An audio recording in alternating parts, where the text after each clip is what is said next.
सुना तो मैं आपको बता रहा हूँ। एक वर्ड होता है टेराफॉर्मिंग। टेराफॉर्मिंग का मतलब होता है ट्रांसफॉर्मेशन। देखो 1960 के दौर में इस वर्ड को खोजा गया था। वैज्ञानिकों की माने तो उन्होंने ये ऐसा वर्ड इसलिए बनाया था, वो ये चाहते थे कि जैसा अर्थ के ऊपर एटमॉस्फेयर है ऐसा और जितने भी प्लेनेट हैं अर्थ के जैसा एटमॉस्फेयर उन पर भी हो जाए। तो अर्थ के हिसाब से जितनी भी चीज़ें यहाँ पर मौजूद हैं इंसानी जीवन को संभव बनाने के लिए, वो सब अलग अलग प्लेनेट पर भी बन जाएं। इस वर्ड को टेराफॉर्मिंग कहा गया। सबसे पहले सुनो कि माउंट एवरेस्ट का नाम आपने सुना ही है। माउंट एवरेस्ट क्या होती है आप जानते हो। माउंट एवरेस्ट की जो हाइट है वो 1848 है। अच्छा, माउंट एवरेस्ट चढ़ने वालों से अगर आप पूछोगे या माउंट एवरेस्ट के बारे में आपको जानकारी है तो 4 पोर्शन में होती है, मतलब 4 पोर्शन है। टॉप वाला जो पीक है वो माउंट एवरेस्ट के नाम से ही है, उस पूरे पर्वत को फिर माउंट एवरेस्ट कह देते हैं, लेकिन लास्ट वाले को बोलते हैं टॉप पीक माउंट एवरेस्ट, जो 8848 पर है। उससे नीचे जो तीसरा वाला पोर्शन है उसका नाम है रेनबो वैली। और सुनने में बड़ा अच्छा सा नाम लगता है। रेनबो वैली को हिंदी में बोलोगे तो इंद्रधनुष घाटी है, ऐसा लग रहा है कि बहुत अच्छी घाटी होगी। स्क्रीन पर इस फोटो को देखिएगा, यही है रेनबो वैली। यहाँ से समझिएगा, इस रेनबो वैली पर होता यह है कि जब कोई टॉप पर पहुँचने वाला होता है तो रेनबो वैली पर ही रुकता है आके सबसे पहले। वो जो 4 पॉइंट है तो तीसरा पॉइंट है ये। यहाँ से अगर वो ऊपर चला गया तो जब यहाँ से जब जाएंगे तो आपके पास ऑक्सीजन अच्छी खासी मात्रा में होती है, लेकिन जब वहाँ से आते हैं तो ऑक्सीजन कम होती चली जाती है। और इस स्क्रीन के चलते आप देखिएगा, ये सबसे ज़्यादा जो यहाँ पे लाशें पड़ी हुई हैं रेनबो वैली की हैं, और इतनी सारी लाश यहाँ पड़ी हुई हैं जिन्हें कोई देखने वाला भी नहीं है। कहने का मतलब ये है कि रेनबो वैली वो अड्डा है जिसे डेथ वैली के नाम से या मौत का अड्डा कहा गया है। इसमें जो माउंट एवरेस्ट चढ़ने में सक्षम नहीं रह पाए वो वहाँ के मर जाते हैं। कोई ऐसे बैठा भी है और वो बैठे बैठे ही मर गया क्योंकि उस पर ऑक्सीजन नहीं थी। कई बार माउंट एवरेस्ट जो जिन्होंने चढ़ा है, जो क्लाइंबर्स थे, उन्होंने अपनी बुक में लिखा है कि मैं ऐसे किसी आदमी के पास जाके बैठ गया कि जो मरा हुआ था मुझे लगा कि तो बैठा है रेस्ट कर रहा है, जबकि एक्चुअल में वो मर चुका था। और रेनबो वैली पे ही सबसे ज़्यादा लोग जाके मरते हैं।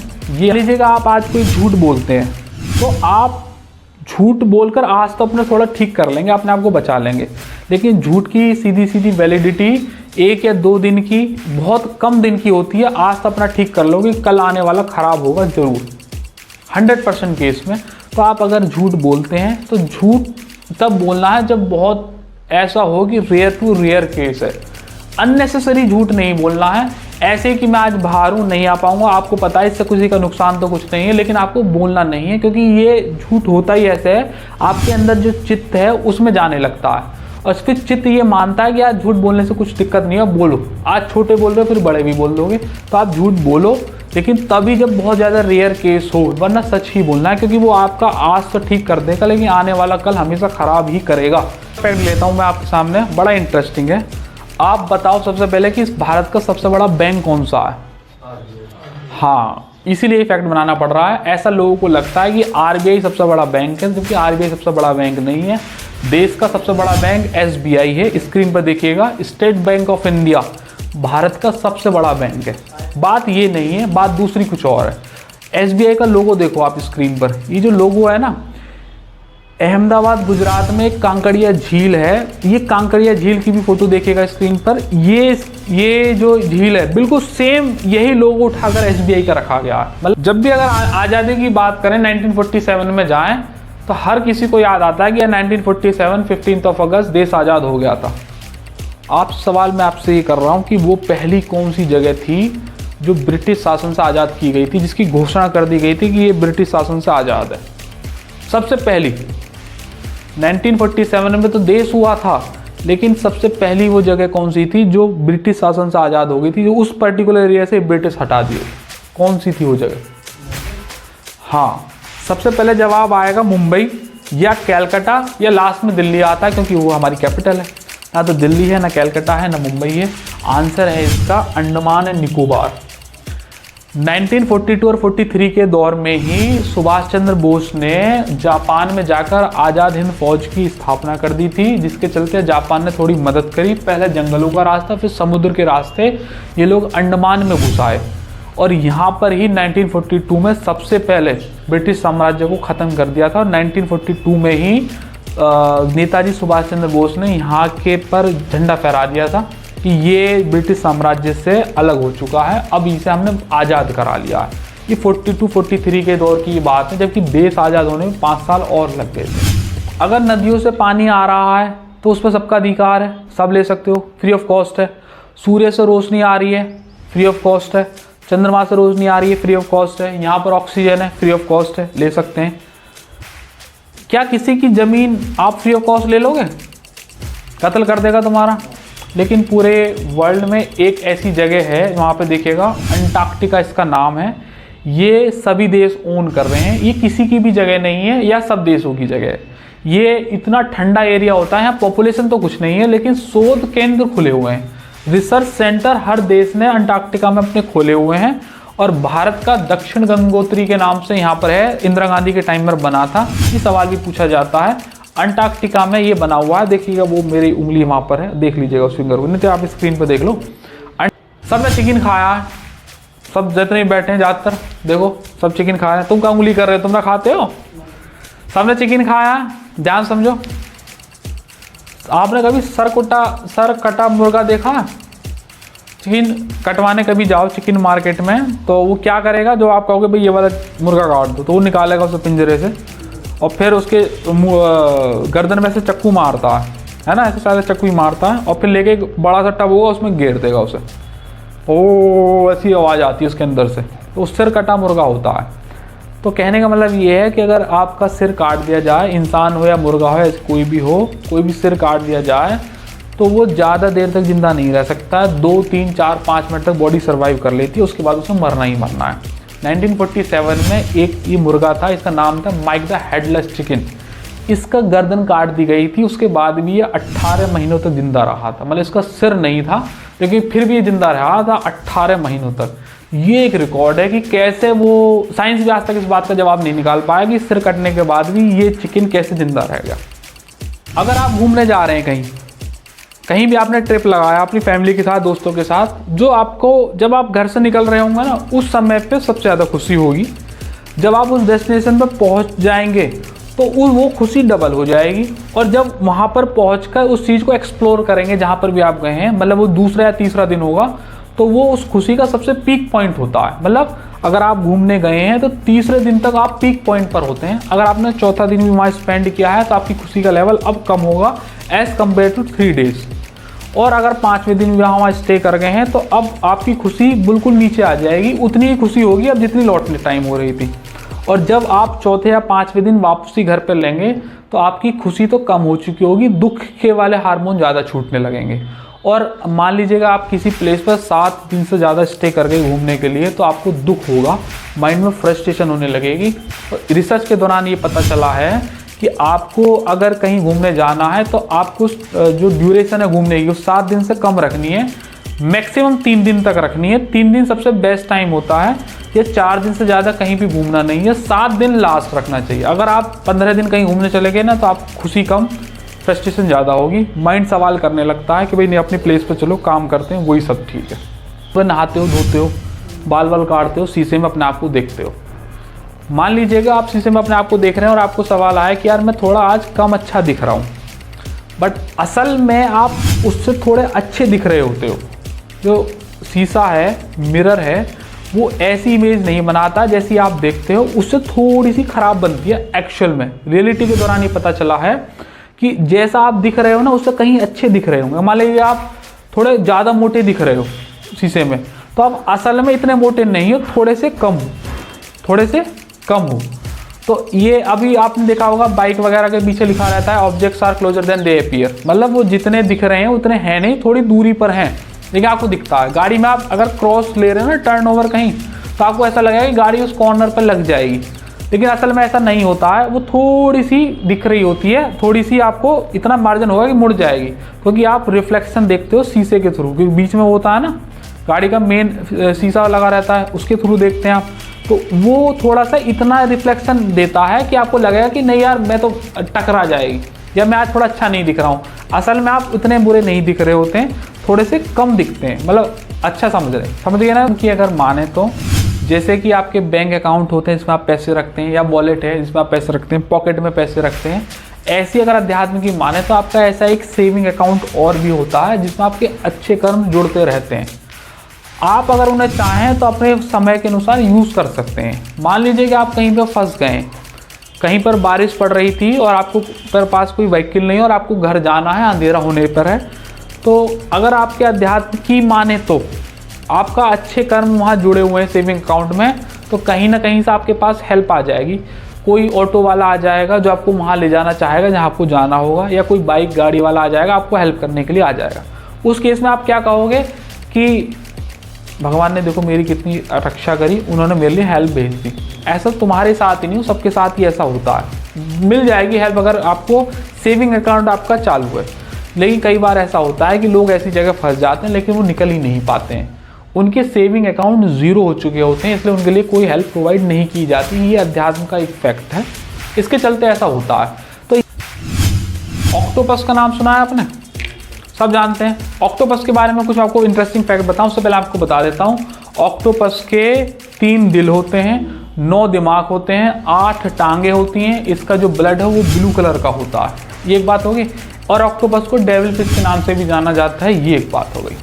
बात यहाँ ख़त्म नहीं होती है, मुद्दा सुनाता हूँ मैं।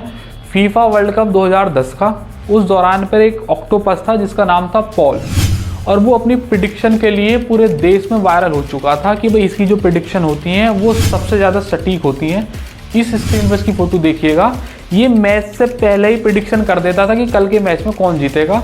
फीफा वर्ल्ड कप 2010 का सेमीफाइनल चल रहा था स्पेन और जर्मनी के बीच में। उससे एक रात पहले पॉल ने प्रेडिक्शन करी कि कल को स्पेन जीत जाएगी, और वो स्पेन जीत गई। और फाइनल हुआ स्पेन और नेदरलैंड के बीच में, वहाँ पे भी उसने भविष्यवाणी करी कि स्पेन ही जीतेगा, और वो वहाँ पे भी जीत गई। अब मैं आपको बताता हूँ कि वो भविष्यवाणी करता कैसे था। उसका नाम था पॉल। 2 अलग अलग बॉक्सेस में ऑक्टोपस का फेवरेट फूड रखा जाता था, उसको सबसे ज़्यादा पसंद है क्रैब्स खाने, केकड़े, और दूसरा झींगा मछली खाना उसे बहुत ज़्यादा पसंद होता है, वो रखे जाते थे। और उन दोनों बॉक्सेस के ऊपर 2 देशों का स्टिकर लगाया जाता था कि भाई ये स्पेन का बॉक्स है और ये नेदरलैंड का है। तो पॉल जिस बॉक्स का खाना खाएगा वही टीम जीतेगी कल। उसने 2 बार स्पेन का खाया, पूरे जीवन के काल के दौरान उसने 14 बार प्रेडिक्शन करी, जिसमें 12 बार सही रखी। विकिपीडिया के इस आर्टिकल को पढ़िएगा, उस ऑक्टोपस की 85% से भी ज़्यादा प्रेडिक्शन सही हुआ करती थी। लेकिन अक्टूबर के महीने में 2010 अक्टूबर में ही रहस्यमयी तरीके से उसकी मौत हो गई, और आज तक ये पता नहीं चला कि वो ऑक्टोपस पॉल मारा कैसे गया था। वो अपनी जगह पर ही मरा हुआ मिला था, लेकिन कोई कारण नहीं था कि वो बीमार चल रहा हो या कुछ हो, बस वो मरा हुआ मिला। लेकिन उसकी प्रेडिक्शन बहुत अच्छी हुआ करती थी। आपने गुड़गांव का नाम सुना है, यही एक सिटी है, दिल्ली से निकलोगे हरियाणा में एंटर करोगे, गुड़गांव का नाम है। अब कुछ दिन पहले इसका नाम अब गुड़गांव से गुरुग्राम कर दिया गया। क्या आप जानते हैं कि ऐसा क्यों किया है? ये जो गुड़गांव है जिसे अब गुरुग्राम कहते हैं, ऐसा माना गया है कि जब महाभारत में कौरवों और पांडवों को दोनों को ही द्रोणाचार्य ने शिक्षित किया था, तो ये गुरुग्राम ही था जो उन दोनों ने द्रोणाचार्य को एज ए गिफ्ट दिया था, मतलब भेंट में दिया था गुरु दक्षिणा के तौर पे कि ये आपका गांव रहेगा और आज से यही आपका गांव है। तो द्रोणाचार्य को ये गांव भेंट में मिला था, इसलिए इसका नाम गुरुग्राम कर दिया गया। आप मुझे बताएंगे कि जापान की राजधानी क्या है? सवाल ये नहीं है। टोक्यो से पहले भी जापान की एक राजधानी थी, तो वो क्या है बताओ, या क्या थी? देखो टोक्यो है ना, टोक्यो को उल्टा पढ़ो, योक्टो। जापान की पहले राजधानी टोक्यो नहीं योक्टो थी। स्क्रीन पर इस पिक्चर को देखिएगा, ये मैंने सोशल मीडिया से ली है। मिजोरम की एक ये पिक्चर है, और इसे देखकर ऐसा लगता है कि सारा देश अगर ऐसे ही बन जाए तो शायद जीने का मतलब अलग हो जाएगा। इसके पीछे एक रीज़न ये हो सकता है कि जो मिजोरम का लिटरेसी रेट है वो 91% से भी ज़्यादा है, और पूरे भारत में सबसे हैप्पीएस्ट स्टेट अगर कोई है तो मिजोरम है, सबसे ज़्यादा हैप्पीएस्ट है। इतने अनुशासित लोग कि अगर कहीं पर ट्रैफिक लग गया है तो उन्होंने अपनी साइड चेंज नहीं करी है, ये मिजोरम में ही संभव है। अगर मान लीजिएगा यूपी दिल्ली में कहीं ट्रैफिक लग जाए तो वो रॉन्ग साइड को छोड़ो, रॉन्ग को भी क्रॉस कर देते हैं, तो क्या ही होगा। तो ये ऐसी पिक्चर देख के मुझे बड़ा मज़ा आया, और ऐसा अगर पूरे भारत में हो जाए तो एक अलग ही चीज़ हो जाएगी। इसके लिए घोड़े को अच्छा माना जाता है। अगर और थोड़े पहले जाए ना एंशिएंट में, तो घोड़े के बजाय शुतुरमुर्ग हुआ करते थे जिन्हें सवारी के लिए यूज़ करते थे। वक्त जैसे जैसे बदलता गया तो शुतुरमुर्ग की जगह घोड़े आ गए। शुतुरमुर्ग की जो स्पीड होती है वो 70 किलोमीटर पर आवर होती है, लेकिन ये घोड़ा 88 किलोमीटर प्रति आवर से भी ज़्यादा तेज दौड़ सकता है। शुतुरमुर्ग का भी कैपेसिटी और स्टेमिना उतना ही होता है जितना कि घोड़े का होता है, लेकिन वक्त के चलते शुतुरमुर्ग पर एक ही आदमी बैठ सकता है, लेकिन घोड़े पर 2 या 3 भी बैठे जा सकते हैं, तो उन्होंने वो बदल दिया, लेकिन पहले शुतुरमुर्ग को यूज़ किया जाता था। ये टाइटैनिक की पिक्चर है, 1912 की घटना हुई थी। ये जो पिक्चर आप देख रहे हैं ना, ये टाइटैनिक डूबने से जस्ट पहले की है। मतलब जब टाइटैनिक डूबने वाला था उससे जस्ट पहले ये एक पिक्चर क्लिक हुई थी, इसके बाद टाइटैनिक डूब गया था। और अब इस पिक्चर को देखिएगा, ये इस समय टाइटैनिक डूब रहा है, पूरी तरह से डूब चुका है, मतलब अब खत्म है। देखो टाइटैनिक के ऊपर तो एक डिटेल्ड वीडियो बननी ही चाहिए, इतनी ज़्यादा उसमें इंफॉर्मेशन है, वो फिर किसी रोज़ बताएंगे। अभी मैं आपको बताता हूँ इसके ऊपर जो देखो 3 चिमनियाँ लग रही हैं ना, ये 3 चिमनियाँ इतनी बड़ी थी कि एक चिमनी पर 2 ट्रेन पास हो जाए, इतनी बड़ी थी। और अगर इस टाइटैनिक को ऐसे सीधा खड़ा कर दिया जाए तो उस समय के दौर की 1912 के दौर की सबसे बड़ी इमारत बनती, इतना बड़ा ये जहाज़ था। आपने देखा होगा जो सोना है वो कैरेट में मापा जाता है, मतलब 24 कैरेट सोना, 22 कैरेट, 23 कैरेट, 18 कैरेट। और ऐसा कहा जाता है कि जो 24 कैरेट सोना है वो सबसे ज़्यादा शुद्ध होता है। तो पहले मैं आपको ये बात बता दूँ, ये मिथ गलत है। शुद्ध सोना नाम की कोई चीज़ नहीं होती है, क्योंकि जो सोना एक्चुअल उसकी जो स्टेट होती है वो लिक्विड फॉर्म में होती है। अगर आप उसको हाथ में उठाएंगे तो लिक्विड तरीके का होगा, और आपको अगर पहनने के लिए चाहिए तो उस पर इम्प्योरिटीज़ मिलाई जाएंगी। अगर आपको कोई कह रहा है कि 24 कैरेट सोना शुद्ध सोना है, तो उसके नीचे एक हॉल मार्क लगा रहता है BIS का, उस पर लिख रहा होगा 99.999% गोल्ड है, बाकी इम्प्योरिटीज़ है। 1% भी अगर कम हो गया ना इम्प्योरिटीज़ में, तो उसका मतलब ये है कि बहुत ज़्यादा इम्प्योरिटीज़ में मिल चुकी हैं। 22 कैरेट सोना, 20 कैरेट सोना, 18 कैरेट सोना। 18 कैरेट का जो सोना होता है वो पहनने के हिसाब से अच्छा माना गया, 18 से 22 का। और अगर आपको सस्ता मजबूत टिकाऊ चाहिए तो 9 कैरेट सोना खरीदो, जो पहनने के डेली यूज़ के हिसाब से सही है। अच्छा, कैरेट एक यूनिट है, जैसे कि पानी को लीटर में मापते हैं, चीनी वगैरह लोगे तो किलोग्राम में है, और सबकी यूनिट होती है, ऐसी सोने की भी यूनिट है। ये 24 कैरेट 100% के ही बराबर है। मान लीजिए 18 कैरेट सोना है, तो इसका मतलब ये है कि वो कह रहा है कि 75% तो गोल्ड है और 25% इसमें इम्प्योरिटीज़ मिली हुई है। 21-22 कैरेट सोना है तो 95% उसमें गोल्ड है और बाकी उसमें इम्प्योरिटीज़ मिली हुई है। तो कहने का मतलब ये है कि BIS पर आप होल मार्क अगर देखेंगे और उस पर 999 लिखा हुआ है, तो उसका मतलब ये है कि वो 24 कैरेट सोना है। 22 कैरेट पर 958 लिखा रहता है। 21 कैरेट सोना पर जो होल मार्क बनेगा वो 916 का होगा, और ऐसे कम होता हुआ चला जाएगा। सोना खरीदते टाइम ये चीज़ें आप ध्यान में रखिएगा कि इम्प्योरिटीज़ जितनी ज़्यादा मिली होंगी वो पहनने के लिए उतना ज़्यादा सही रहता है। इम्प्योरिटीज़ जितनी कम होंगी उसकी लिक्विड फॉर्म उतनी जल्दी आ जाती है। तो अभी IPL 2023 चल रहा है, इसी में ही एक चीज़ ऐड की गई है इम्पैक्ट प्लेयर की। जो प्लेइंग 11 होते हैं उसी के अंदर ही 4 या 5 खिलाड़ी इम्पैक्ट प्लेयर के रूप में यूज़ किए जाते हैं, which you can substitute later जब आपको ज़रूरत पड़े। एक मैच के दौरान एक ही बार आप इम्पैक्ट प्लेयर यूज़ कर सकते हैं। अब चाहे उसे बॉलिंग में कर लो, चाहे बैटिंग में, चाहे दोनों चीज़ में कर लो, आप इम्पैक्ट प्लेयर दोनों में यूज़ कर लेंगे। इसमें होगा ये कि आपकी जो प्लेइंग 11 होगी ना, उसमें से आप एक खिलाड़ी बाहर कर लो और फिर एक इम्पैक्ट प्लेयर इंट्रोड्यूस करा दो, चाहे उसे बॉलिंग करा लो, चाहे बैटिंग करा लो, या दोनों चीज़ करा लो। अब इसका देखो फ़ायदा समझो, क्या करते हैं खिलाड़ी। वो प्लेइंग 11 में अगर पहले बॉल करनी है तो उन्होंने क्या करा, पहले 5 बॉलर खिला लिए या 6 बॉलर खिला लिए, और उसमें से एक खिलाड़ी से उसके 4 ओवर पूरे करा दिए। उसके बाद उसे बाहर कर दिया और एक इम्पैक्ट प्लेयर के रूप में एक बैट्समैन ले लिया। तो हुआ ये कि उन्होंने खिलाए भी 6 ही बॉलर और 6 ही बैट्समैन भी खिला लिए। जब बैटिंग की दौरान आई तो बैट्समैन खिला लिया, जब बॉलिंग की थी ऐसे वाइस वर्सा भी कर सकते हैं कि बैट्समैन पहले, अगर आप पहले बैट कर रहे हैं तो आप पहले आप उसे कर लीजिएगा बैट्समैन के रूप में, फिर उसे बाहर निकालो जिसकी बैटिंग हो जाए, फिर एक बॉलर इंट्रोड्यूस कर लो। तो इम्पैक्ट प्लेयर का ये एक यूज़ किया गया है। ये थोड़ा आप देखते हैं तो डाउट रहता है, इसलिए मैंने आपको बता दिया। और ये एक तरीके का एडवांटेज IPL में इसी बार दिया गया है, आगे होगा या नहीं होगा ये पता नहीं। ICC में अभी तक ऐसा कोई रूल नहीं है।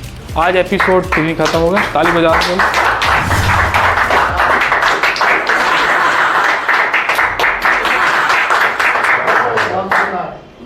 हाँ भैया, तो इम्पैक्ट ये तीसरा एपिसोड भी खत्म हुआ। अगला एपिसोड हम आपके लिए लेकर आएंगे कुछ और बढ़िया सा।